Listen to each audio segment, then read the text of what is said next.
People are always looking for the next big thing because part of Wall Street investing, the industry, is this romanticization of how you can create extreme wealth. And we celebrate these stories of, how someone took an idea and with a lot of gumption and perseverance turned it into, $1 billion industry or whatever. And so we celebrate, entrepreneurs. And some people say, well, this is entrepreneurship, the whole crypto space. And so they may say, yeah, you don't get it because a lot of the people who end up changing the world or innovating and advancing civilization, society in some way, shape, or form were always called, crazy at the beginning. And so part of it is separating those sort of narrative stories from fundamentals. And that, I think, is what has really defined Buffett and Munger and Berkshire Hathaway, is that they get down to fundamentals and they have a very particular investment philosophy that is simple to explain, very hard to execute for people. And I think that speaks to the emotional component of investing in general. Their process is almost, I guess it is hardwired into their psyches, that they have an idea as to what and how you value a company, and they have this idea of what that intrinsic value is of a company. And when they see prices are trading below that, they see that as a mispricing and they see it as a value play. And they say, if I'm willing to hold in this business for 30, 40, 50 years or indefinitely, and it's being, traded at a discount to what we think is its intrinsic value, we're going to buy it. And so that revolves around having a very good level of confidence in what you think that asset, that company, is ultimately worth. And this is very different. Long term, right? Yeah, long term. I mean, there's a lot of great anecdotes you can get out of his annual letters to shareholders, but things like, if you gave an investor a punch card and only had 20 slots, which represents all the transactions you can make in a life, you would take each investing decision a lot more seriously. If the stock market turned off for 10 years, we wouldn't care because we own wonderful businesses. And if I'm willing to buy 1% of the company, it means I'm willing to buy 100% of the company. And I'd be happy to do that if I believe in the company and its management and what have you. It's got a big economic moat, whatever. They've got this whole philosophy, and it all centers around value. And we have no measure of what the actual value of any cryptocurrency is. So for them, they just don't see it. And that's why they will sort of, take this very strong stance on cryptocurrency, and why they're so negative on it is because no one has actually developed any good measure of what is a coin worth? What is Bitcoin? What should it be worth? Some form of regulation, right? Well, if no one knows what that value should be, then how do you know if it's discounted to that value? How do you know if it's a buying opportunity or a selling opportunity? You don't. There's no consensus on how to value these things. So for them, it's like, it's pure speculation. And that is what we've seen, is all these stories about anything to do with, the crypto space, decentralized finance, DAOs, NFTs, Web3. It's all this hype about, well, this is what it could do. This is what it could do. Well, do it. And that hasn't been done. It's like a junior mining stock, eh? Yeah, there's a huge speculation component, right? And so the trade-off is, if you take the tack that, listen, this is a speculation, which is really the same as a gamble, it could pay off if it hits big. There's a lot of ifs in that, though. And there's also a possibility that it could completely fail. You may not find anything, using your junior mining company example. And if so, you lose all your money. And so is that a rational way to invest your hard-earned money, or at least all of it? And so, it's really separating the difference between speculation and investment. But at the time, it's amazing how we can convince ourselves into thinking, well, maybe this time is different. And maybe this will change the world, because if it does, I could get rich. And it's a very seductive line of thinking that I think historically a lot of people fall into.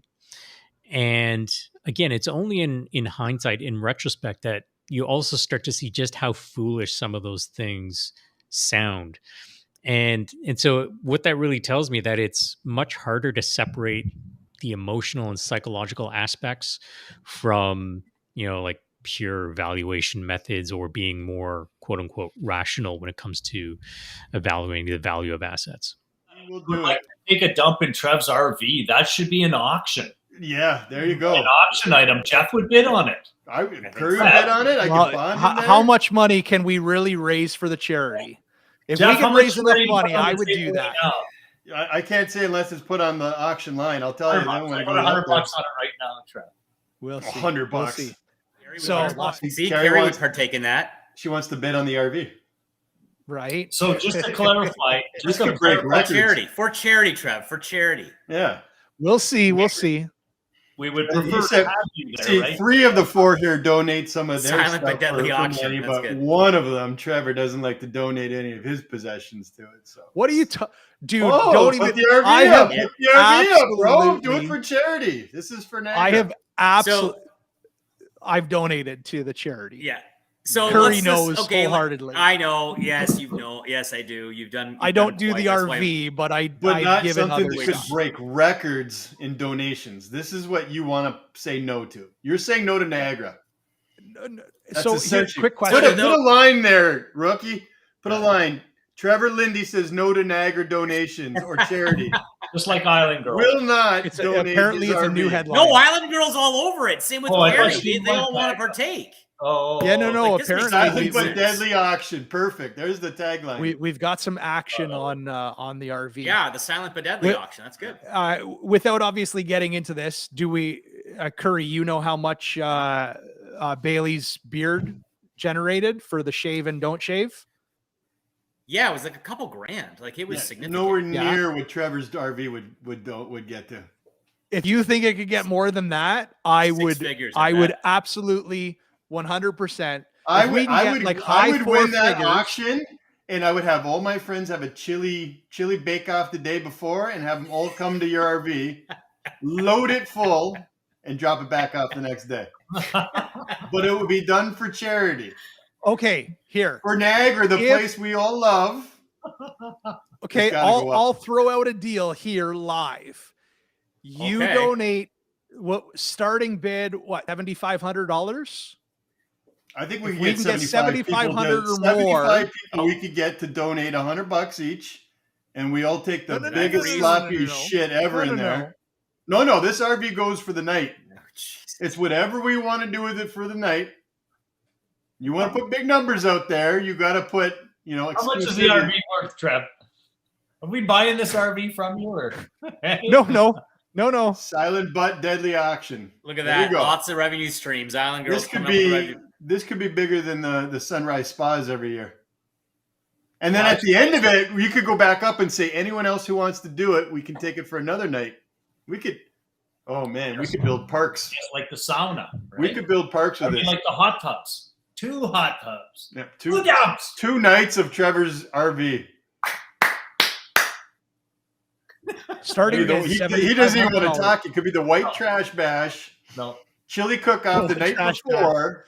Oh, Katie's geez. not a How's fool. that for a headline? Live auction, white trash. We're gonna bash. see Katie Lindy come up in the silent the comments right there. No. Nope. No.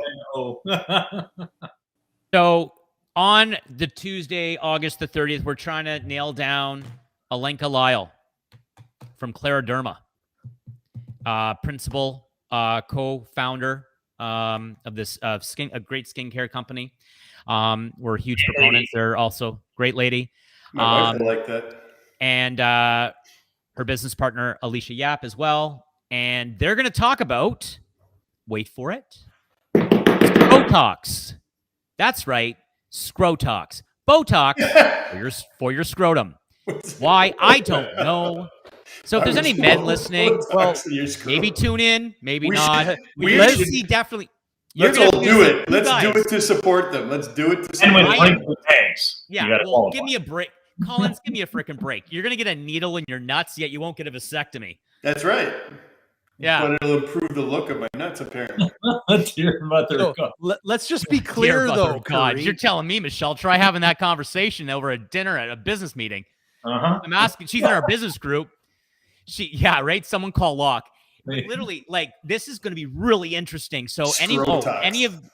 any of Dean's crew that wants to like log in and just ask a ton of these questions, this is going to be a funny episode. I think we're going to have like the entire hour and a half. What would she tell you the purpose of it is? It to make your balls not hang? Well, why don't we all tune in? Why don't we all tune in on August the 3rd? My presumption would be to take the wrinkles out of those suckers, Jeff, right? So it doesn't hang down to the knees anymore? Because I know when it hits the 40s, hang low? Does it dangle to and fro? I don't know. Do they cut the extra skin off and just tighten it up? And then it's it's Botox. It's Botox for your scrotum. I don't know. See, the funny part, though, so that anybody listening or watching, Curry handles most of the guests coming on. Yeah. So I really think that this is probably something he has interest in, and he's just using his platform. He Googled it on his phone, and it's been on his phone for 3 months, and now he's brainwashed on it. Right? How do I improve my scrotum look? You should have seen when she brought it up. He was so excited. What?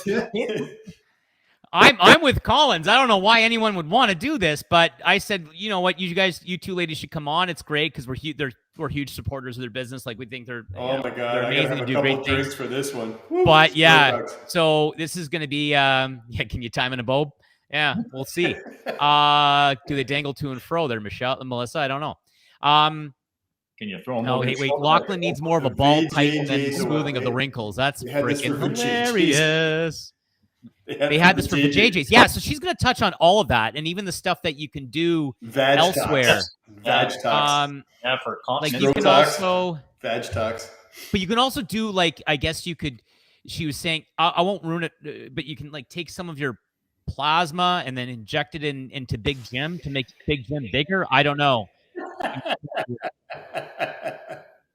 I'm not too sure. Looked into all this. This is the stuff that we're like. You want to talk about first world problems? This is 100%. Big. It's not going to be like monologues, I don't think, but I think it'll be yeah. Anyway, this has got to have a coming soon. Scrotox talk this August. 30th. Oh no, Rookie's all over that. Like 100%. Like I think this should be like I don't know how he's. This has got to be the second phase of our podcast, because if we lead off with that, no one's going to even care about anything. We should just dedicate the whole to that. And just so you guys know, we do actually have a guy named Rookie in the background. He's like our producer Tim from TSN. Just so you know, works his magic. Hey, give you a shout Rookie, out. Thank you. But absolutely. we're gonna wrap it up. We're at our time. Everyone that's watching and commenting. Sorry, we got to get Rookie to put up the comment from Seawitch there. You lure me in with money and mortgage help, and then hook us with balls. Nicely done. That's right. That's right. Yes. Bait and switch. At least we're trying to help you take care of your balls. Yeah, right. I'm my whole rest of the day is done. I'm gonna be researching this. I want to know what the hell this is.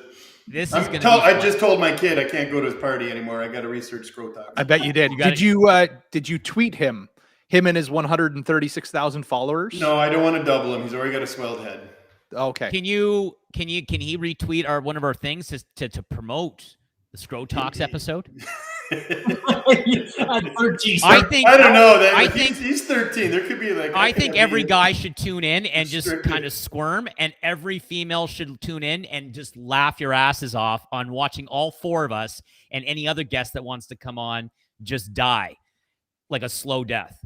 Yeah, Scrotox. Yeah, Scrotox. I'm not even joking. What happens now if our ladies are demanding this from us because you brought this up? I'll kill you. Yeah. Listen, we're he helping won't out let here. a needle near him to get fixed. He ain't letting a needle near him to get rid of his wrinkles and sag. I like my wrinkles and sag. Tuesday, August the 30th, 11:30 a.m. Tuesday, August the 30th, 11:30 a.m. Eastern Standard Time. Scrotox episode. Scrotox, the Scrotox episode. Be there. Give some love to your balls. That could be the whole tagline. I don't know. Self-care. Improve your self-care. Balls. Manscape. It's all about the Manscaping reverse package. time. We can okay, I think so. All right. Okay. Don't neglect the balls. That's right, Rookie. Thanks. Thank you to Rookie for producing the show. Thank you to the Dean Blundell Network again for having us on. Bondo, take us out. Help us. Help you. Fix your balls. Scrotox. And I wish that I could take credit for the term Scrotox. I did not make it up. It's actually going to be a trademark term. So one of the physicians who is the master of this procedure, his name is John Leonardo, and he's out of Toronto. So he is John Leonardo, or Leonardo Medicine. If you want to look him up, and he's got the term down.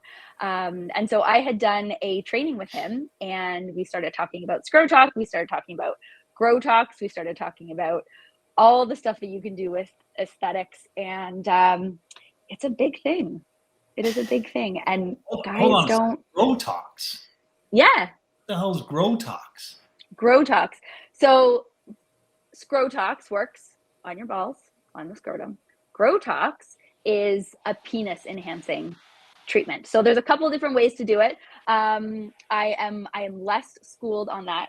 We certainly haven't brought that in yet, but you can use either fillers, you can use either plasma. So plasma you can use for a ton of stuff, including to regenerate and add growth, add girth to the penis. So it's like a permanent cock ring, kind of. Kind of like. Raise your hand if you think this is a bad idea. This could be expensive. You can make lots of money. I was going to say Collins will be there every week. Is that how frequently you be doing this? You start using it and then you stop using it. Your wife's not going to be happy all of a sudden, right? Like you use it. Does it go away? It wears off? It depends. If you use something like PRP, which is plasma, so we draw your blood, we spin it, the platelets come to the surface. They're like a really nice gold color. They've got growth factors in them. They've got adult stem cells in them. So we use that for hair loss treatment as well on the head. Okay. And you can, any place that you put it, it will regenerate tissue. So in sports medicine and stuff like that, they can put it into like, you know, you've got a rotator cuff injury or like you tore your bicep or quad or whatever. They'll inject some PRP into it. Helps repair the muscle. Your penis is a muscle. Helps to grow it. I got a question for you about. I got a question about the number of people that are coming in on sort of a gender perspective. Like if you see 10 people in a day, and I'm just using the number to give us an idea, how many are? And I'm not even talking about the fact that you now have these amazing products for our dinks. Yeah. If you have 10 people walk through the door, how many are men? Like, yeah, is it one or two? So I'd say 1 to 2. I would say 1 to 2, and I'd say that that's probably changed over the last 2 years. It's hard to say because like you've got the COVID void of, you know, nobody saw anybody. But I actually want to say coming out of COVID, we've seen a huge uptick in guys in all kinds of services. Wow. And so I don't know if that's because dating through COVID was hard or like maybe people left their spouses during COVID. But, you know, they get to reinvent themselves. Yeah. I mean, we also see a lot of women bringing in their partners too. So, you know, and sometimes they come willingly, sometimes they are skeptical and then they come back on their own. We are seeing, I would say 1 to 2 guys if we're using that. I'd say probably 10 guys a week-ish, let's say. And they're all getting Scrotox? No. Or what is it? Grotox or Scrotox? Man. 2 different things. One's for your balls, one's for your dick. So how does the Botox work? So there's the PRP piece, but how does the Botox grow your penis? So the Botox doesn't grow your penis, but it can make your balls look bigger. So Botox, the women are bringing Botox in the men for tune-ups. That's where I think I might have been like unnecessarily asked to come on this podcast because I do have a fascination with my nuts, but I have a problem with them already being too big. And this isn't me like on a warm day. If it's humid, if I'm sitting in the toilet, sometimes they're dipping in the water. And so when somebody brought up the Scrotox, I was like, okay, well, that's like the sack jack, right? Like and apparently, no, this just makes them bigger. That's the last thing I want. Like, I don't want more things flying around down there. So this is people want bigger ones. Are you seeing people come in going, can you tighten these bad boys up? I need them to be a little bit closer to the sphincter. No, usually it's the opposite. So usually usually they're too high, right? Guys want them to come down. Yeah. It also helps with sweating. So that's a big thing. Botox helps. Sweaty balls. Yeah, ball sweat, sweaty balls. God, that's all that was running through my head this morning was the SNL. Oh, sweaty great balls. SNL skit. That was such a great SNL skit. Mark, if you've got big balls, maybe you got to get the penis one. Hence your penis to match your balls. Well, then his penis is going to be dipping in the water. I could use a little bit of Grotox. Yeah. Grotox. Yeah, I'm not gonna lie. So what made you target the balls? Like you don't hear many women saying, "Oh, that guy's got a great set of balls on him. Look at the balls on him." It's like, why is that target for this? You guys don't. Maybe we talk about it all the time. That's what I'm curious about. Like you always say the guy's got big muscles, big dick. You never say, look at the balls on that guy. Look how round and voluptuous his balls are. It's so hot. I never have, but maybe women do. That's what I'm wondering. I'm asking her. I wonder why this was the idea.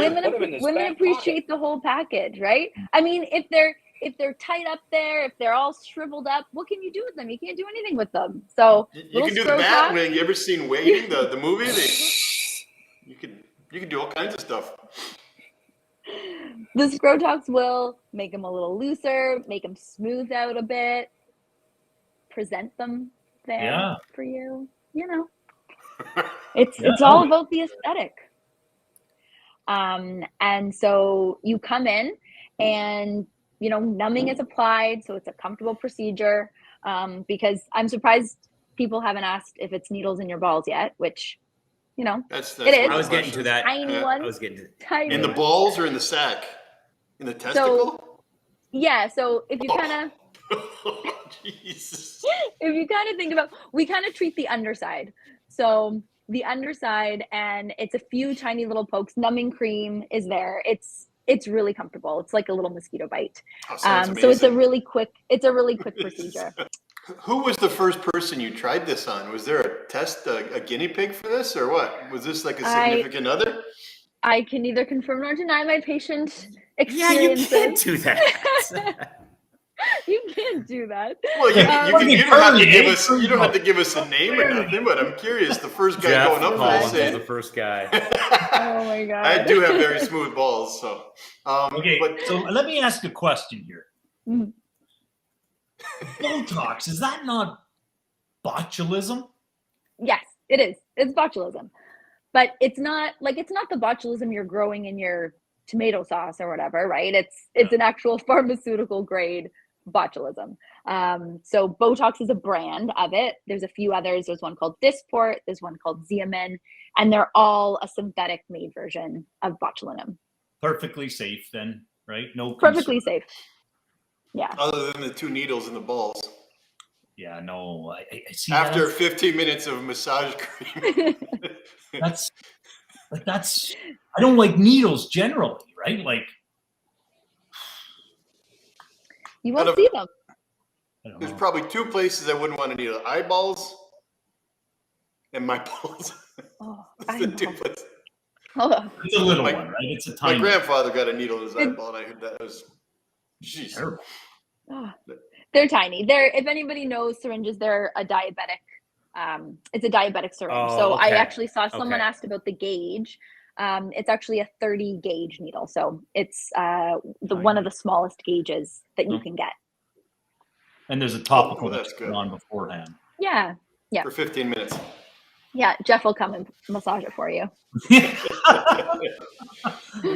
No, he charges every 6 minutes, so that's 2.5 charges right there. I can't do that.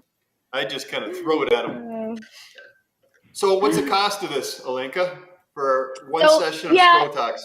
Yeah, it takes about 50 units of Botox, so it's about $500.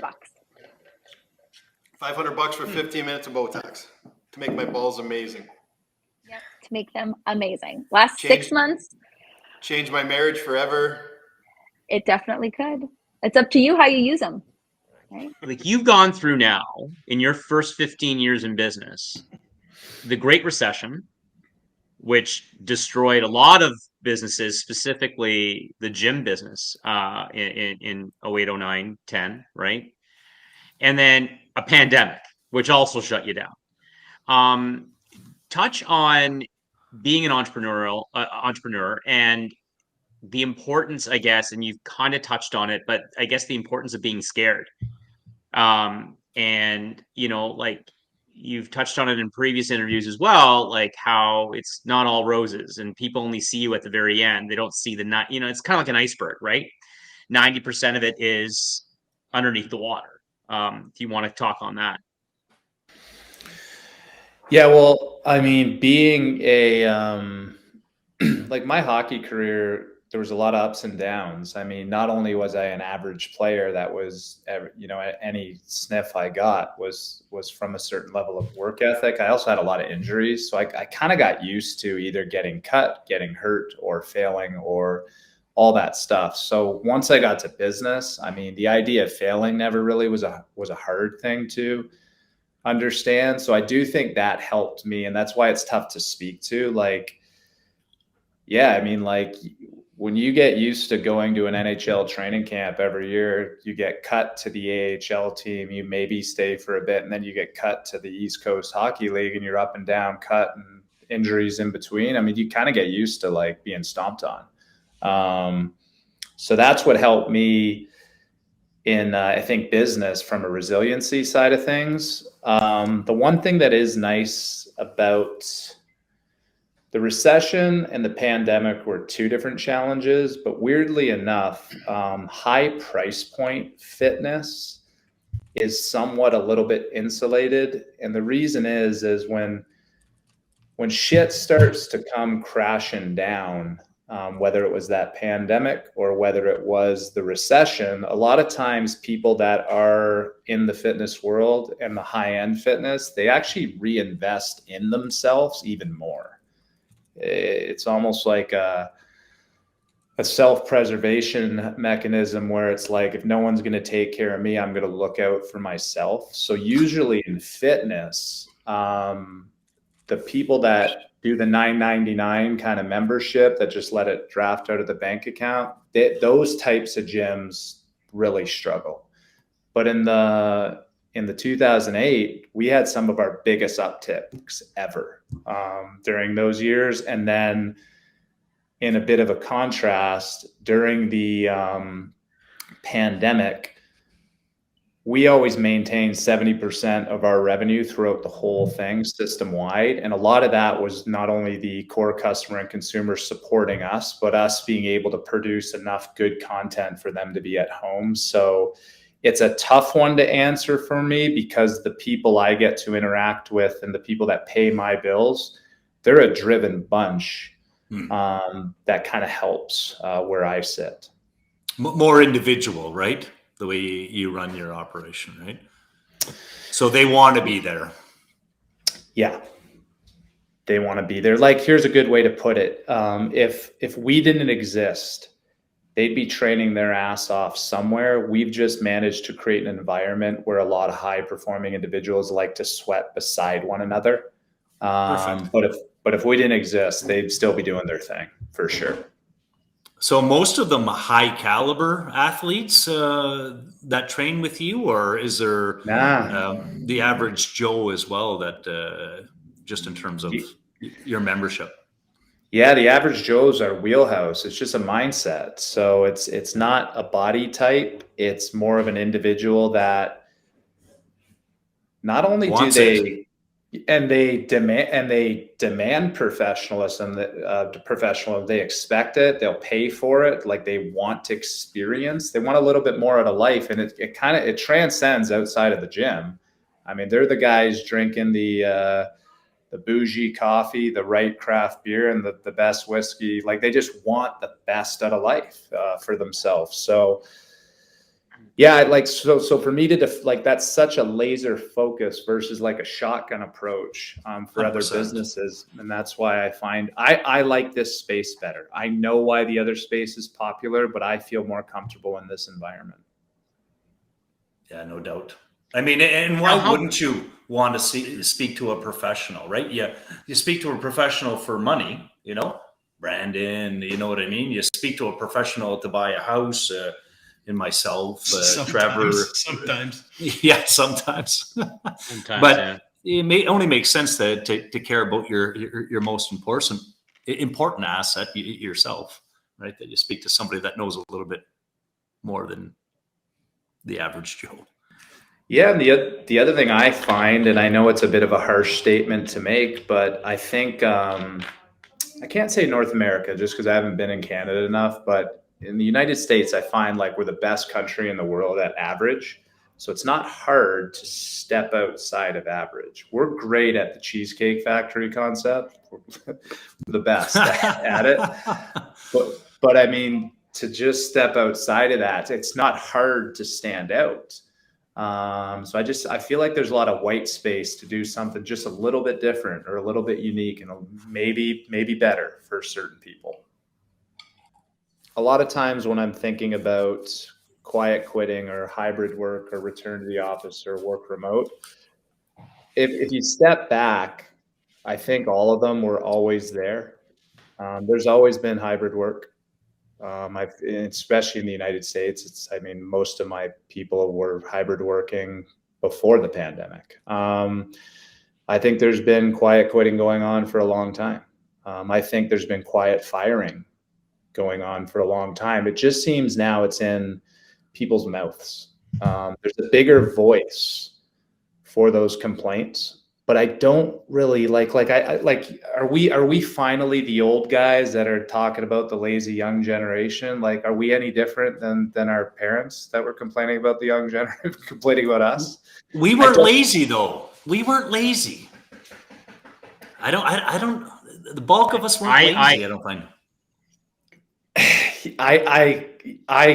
I think the same way. I think this is where I put myself in check. Like, is it just a louder voice? I don't know. Now, if you're working for me and you want to quiet quit, don't worry. I can't wait to fire and not hire you. And I cannot wait to promote the person that's working their ass off behind the scenes. So 100%. Trust me, I'm not tiptoeing around that.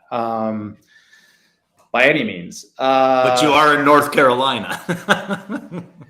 Yeah, and you know what? We're in Charlotte is one of the fastest growing, if not millennial-driven Gen Z cities in America. So it is a fast-paced, fun, aggressive young market.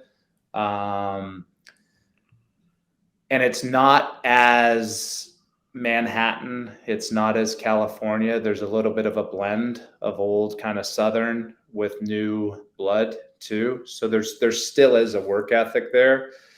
But yeah, having two young kids, and they're 10 and 7 now, Grayson and Logan. And I don't like some of the narrative that they're exposed to.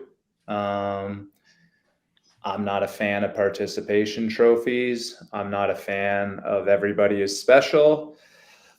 I'm not a fan of always wearing your feelings on your sleeve. I mean, there's a time for everything. Yeah, there's a complete time for everything. But from where I stand, I get nervous about, the way they'll come through life versus the way we did. I mean, Brandon, we were joking about my dad before we got on the thing, but I never felt unsupported, but I was pushed and I loved it. So I know now I'm circling around, guys. I didn't give you a clean answer, but yeah, I'm not a fan of the narrative being pushed today. I'm not. Not a huge fan of it. I was just going to say, and I guess we can read that in many ways, right? And if that's what Jacob wants for his business, that's the beauty of being able to run your business the way you want. Like, I don't want that. I do want someone going over and above, and someone should have that right. I think where, especially in the United States, where we're getting polarized now, is Jacob should be able to say that, and I can say, right on, Jacob, that's cool. But I should also be able to say the opposite, and Jacob should be like, cool, Brandon, that's awesome, because that's your company, that's what you want. And 100%. I don't know where it became where there was just one way of doing things. You know what I mean? So that's, again, I can never speak to Canada the way you guys can living there right now. But like, that's the biggest thing now, is like your friends, colleagues, family are telling you how you have to live, whether it's politically or business wise or on a personal level. And instead of saying, oh, that's a cool way to look at it, like, awesome, you do you. I'm going to do this thing over here. And I don't know if we ever had that. Maybe I'm naive to think that, but I feel like it's so dogmatic right now that I can't prioritize type A go-getters. What if that's how I want to build my team and I want nothing less? I'm allowed to say that as much as that pisses someone off. And that's where it gets weird. For me, I can see Jacob's next comment. Like, I chose a commission-based industry because if I wanted to kick some ass, I want to make extra money for it, right? So I understand what he's saying, that if you're working for some people, and those personalities might, kind of steer more towards entrepreneurship, where they're putting in the extra effort, making the extra money. And it is hard to find some of those people to work for you, because for me, I didn't want to work my ass off for no extra money, right? So if I wanted to work my ass off, I went commission-based, which is not for everybody, without a doubt. But I wanted to put in the extra effort and be rewarded for that. So either you got to be the owner or something commission-based. So I kind of understand what he's saying there. And then maybe that personality just isn't suited for working for someone else, right? Well, and Jeff, I couldn't agree with you more, because I get to sit in a fortunate position of never having to had worked for anybody. Mm-hmm. And I mean, let's remove up, like, in business, not hockey. It's a different thing, but sure. I've never had to go through a commute to a cubicle I hate to now go over and above to impress my boss. So I'm very careful with a Bank of America employee that hates their office culture, that has a 45-minute commute, that now has found comfort at home. Like, I hear that on the human side of things. I think I'm just saying my personality, if I'm setting out to build a business, I'd probably build it a specific way. And I think that's okay. And I also think the other version is okay too. Trevor, Star Wars lives. What did you? Oh yeah, Schwartz be with you. Disney World. Inflation my ass, right, Trevor's $500 on Star Wars stuff. Once in a lifetime. Somebody just came a month before Christmas, $500 on Star Wars stuff. That's okay. We established that this was an early Christmas present to myself. Somebody just came back from Disneyland, Disney World. Yeah, Disney World. Yeah, Disney World for a week. That was nice. Otherwise known as Inflation Kingdom. That is the most expensive place on earth. You want to talk about a place that has, notwithstanding their share price, which has plummeted in the last year, but that was mainly due to poor decisions by the replacement CEO. Is that the tax liability? No, that was the he just made some bad decisions internally and marketing wise. But anyway, Jar Jar Binks he used as his main character. Mr. Jar Jar Binks. Oh boy. But in all seriousness, like, that is the best place. Like, they shake you upside down to get in. They take you for everything you own while you're there. And Trevor's got a couple of stories. And then they shake you and turn you upside down on your way out. Like, you are literally left with nothing. But Curry, I didn't even think I spent that much until I got back home and got my credit card bills. I was like, what the? Oh yeah, it's great. It's the best business model. It was my dad's. Don't worry about it. We're on vacation. Don't worry about it. It was my dad's 70th birthday, so my mom basically squirreled money away. Yeah, tell the story. This is good. And she squirreled money away to be for my dad's 70th and a basically an early Christmas present for the kids. I still ended up spending $1,600 US. All I had to pay for was food. Oh no, $1,600. That was like one fucking theme park. Yeah, but the point I'm making is all I had to pay for was souvenirs and food. I didn't have to pay for any of my park admissions. I didn't have to pay for no flights, no hotels, no hotel. My parents paid all of that. My parents even picked up a meal for us. And those two things you got there's half of your spend, isn't it? Well, yeah, it was $500. See, I don't think you would have bought those things if you were footing the whole bill for your family. You would have bought those. I probably wouldn't have bought both, but I got the droid appointment first, and then the lightsaber appointment I got a day before. So you look like you have less gray hair going to Disney with your mom paying for everything than you did when you came. Like you got black hair back. I have tons of gray now. I got white. I may have gotten my hair back. But when Curry and I were talking on the phone, I used the analogy when I got back. I'm like, to Curry's point, Disney, yes, very expensive. Exhausting. Exhausting for sure. The one thing I give Disney credit for is they at least wine and dine you before they bend you over. Went to Universal for one day, and honest to God, there's no lube. No, exactly. That was my exact comment. I'm like, there is zero lube that's being provided for you on this fucking. On which one? Universal?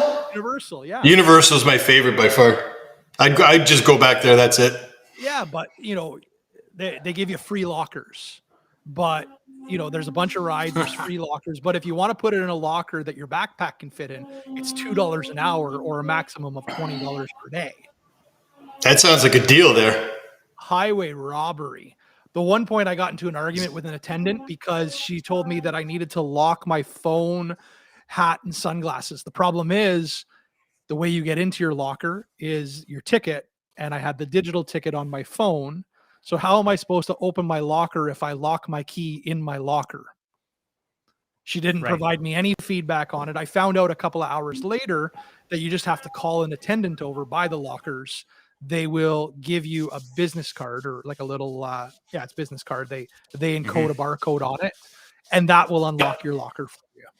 But didn't know that for 2 hours. So you paid $1,600 for the week in Disney, and you still bitched about money. Fucking right. No, that's not somebody by a racetrack. No, I think that's by a racetrack.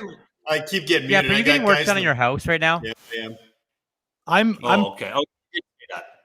I just sound like a snowman. Nothing I do that's not spending money, so basement's getting work done. Now I kind of wish that I had my dad's lightsaber too, because then I could turn 2 on. Okay, my dad went to the trouble and got. We got to turn geek mode off for a bit here and get into business. Sure, let's talk business. Let's talk Leafs. For low we are price, talking business. Look how expensive Universal is. Savvy's Workshop, Hollywood Studios. You can get yourself your very own. Did you get anything at Harry Potter World? That's the good stuff. No, $63 for a wand. Katie was going to buy one, and she's like, "Nope, can't justify spending $63 on a Harry Potter wand." That's like 3 days of a locker. It's not bad. 2 what? 2 wands we got. You got 2 wands, of course. 2 girls, yeah, 1 for each. I didn't want to buy any, but I went with my kids John, had already gotten who all you kinds guys of crap. know. Yeah. And his wife, Shelby, had to have a wand. I got a wand. I can't let her. I got a wand. I got a lightsaber and I got a wand. Kids not have a wand. See, but Bondo, you have that wand thing in that one bedroom where the Mac is. Yes. And where it's got like 5 or 6 wands on it. They were selling that at Universal for $300 US, I think. What, to get 3 wands at once? No. Like it was a rack with like 6 wands or 5 wands in it. It's a nice little display wall piece and everything. But yeah, I'm pretty sure it was $299. Might have even been $399 US. I thought those were the 2 coolest things in Florida. Those the Star Wars world when you're walking around and the Harry Potter world. Yes. It's like you're there. Absolutely. You got to get a picture with the Millennium Falcon. Or Gringotts, outside of Gringotts there. Or get a butterbeer. Oh, that was delicious. And that was like $10. It was $8.50. Yeah. Again. Crazy. John Shelby? Yeah. Not one. Yeah, see? Butter beer. Enjoying. Because I guess there's a frozen butter beer too, or and that's what I got was the frozen butter beer. So she wanted to try them both, right? And then my kids are looking. Yeah. No, you get one. That's it. That's hilarious. See, You'll be doing that soon enough, Curry. Millennium when your kids Falcon. get a little older, you got to Nice. go. There we go. Nice. Yeah, Maybe we photos probably up there. won't do Universal Studios though, because Oh my God, if I go back, I do Universal Volcano Bay. I wouldn't even go to Magic Kingdom. I go to Disney Hollywood, but they're more into Kingdom. the Magic Kingdom kind of stuff as Yeah, at that age. Not But into when they're like 10, 13, you're not going to want to go there anymore. Hulk's Yeah, one of the fair best roller coasters ever. Oh been yeah. done. Yeah, that's the number one pass out roller coaster in all of Florida is the Hulk. Is it Zero really? gravity. Yeah, if you read about it, I thought the Velociraptor would be more crazy because I did both of them, but the Hulk is the number one pass out one. Really? Yeah, if There's you a read zero about it. gravity And I turn didn't in even- it, right? There's zero On what, gravity the off Hulk? the beginning. Yeah. The Velociraptor, you're upside down going this way, and then you stop, go the other way, and you're upside down the whole way.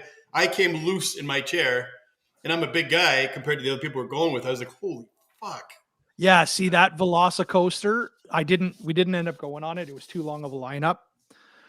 And what was it? My brother-in-law ended up going on it, and he said it was about 5-6 seconds of like pure weightlessness. Oh yeah. When they do that transition from one way to the other, like you're just Oh yeah. you're floating midair. And my nephew was on it, nearly shit a brick. There for quite a while, and then out of the blue, I was living in Niagara. I grew up in St. Catharines, and out of the blue, one of the contacts I'd made while I was working a Budweiser event called me and said the Buffalo Sabres are looking for a Canadian like sales and marketing coordinator. Are you interested? And you know, I was a tomboy. I was always really into sports. Ironically, not hockey, but I loved everything else. But my experience working with the NFL through the Budweiser program, I think, was kind of a good fit. So yeah, I left the marketing agency and I went to work for the Canadian office of the Buffalo Sabres, which was, you know, I grew up a Sabres fan and I still am. And if any of you love the Leafs, I have no interest in hearing about them at all. That's like me as a habit. I don't want to hear about it either. Oh, Hey, we can come end on. this. Let's end this show. You now. had so much potential. I saw End you the like show. the Way to ruin Raptors it. and Dresky. Oh my God! I mean, Yeah, the but you know Leafs, what? amazing. Potential is what the Leafs go into every playoff with, and they never actually realize anything. So that doesn't really mean a whole lot. Oh, Jeff, Wow, is this okay. would that meme that you always send me about Habs fans apply now to It does, Dorian? absolutely. Oh, okay. People who aren't Leaf fans like talking about Leafs more than Leaf fans do. Thank you, Dorian. 100%. That's so Prove this hard right. to believe.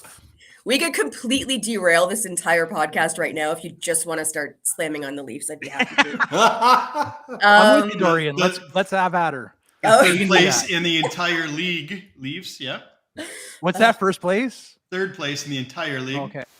Okay, but please explain to me for a second how they're not first place. Like with their story and their legacy and the money and everything behind them, they have no reason to not have won a Stanley Cup. Oh, Rookie with the picture. Oh, Rookie. I love Rook.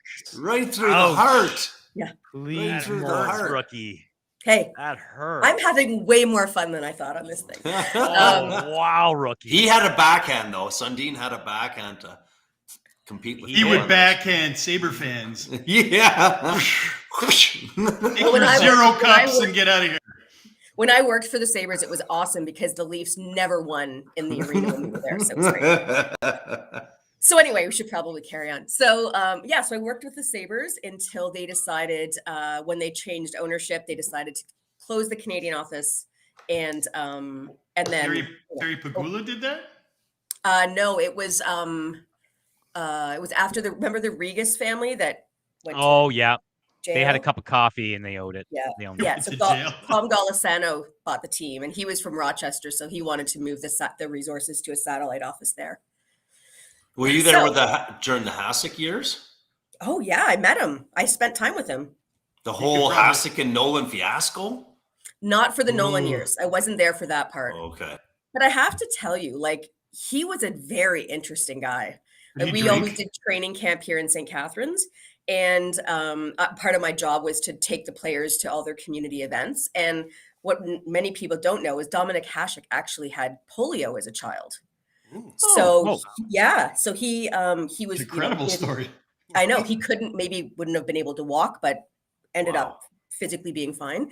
And so the Niagara Peninsula Children's Center was a place he always insisted on visiting, and he would get like right on the floor and play like hockey with the kids, and he was amazing there. Yeah. Wow. Anyway, that's awesome. Had a cup. He should have won a cup for Buffalo. He deserved it. They got screwed. Deserved it. He was definitely one of the best goaltenders in the league at the time. Yeah, maybe ever. Okay, so back to the business side of things. Well, that's Matt Murray's the best goalie ever. Come on. Not Felix Potvin. He's the only goalie in the history of the NHL to win 2 Stanley Cups as a rookie. All right. But where is he now? Going to win a 3rd Stanley Cup. Okay. Not a rookie anymore. All right. All right. You got to explain the statistic now. You started it, Dorian. You started it. You got to explain the statistic. How did he win 2 cups in one as a rookie? Because his first year when he won it, he didn't play enough games to be considered a rookie, and he took over for Marc-Andre Fleury, and then the next year was his official rookie year. Did they still give him as a rookie, he can't. Oh yeah, he got a ring for both, but he's considered the only goalie to win 2 cups as a rookie. Oh, good stat. As now a Toronto Maple Leaf. Well, okay. I like the first one.